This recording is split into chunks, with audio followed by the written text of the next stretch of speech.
Welcome to the Tetrion Professional Woodfil how-to video, where we'll show you how to use it for all of your wooden repair jobs.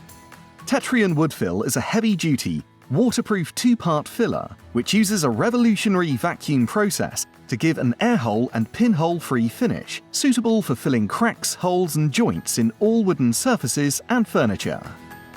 You'll need to begin by preparing the problem area, removing any loose pieces of wood, and ensuring that the surface is dry and free from any dirt, debris and oil.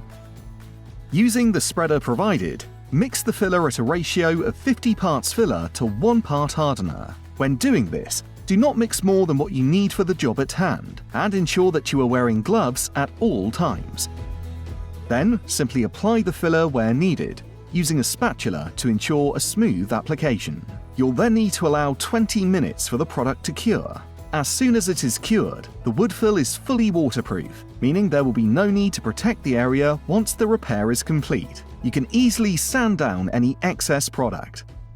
In this example, we've repaired a gate post followed by attaching a gate latch to illustrate that the filled area can be drilled just like wood. Tetrion Professional Woodfil is also suitable for chipped floorboards, dado rails, picture rails, window frames and doors. Tetrion. Fill. Stick. Bond.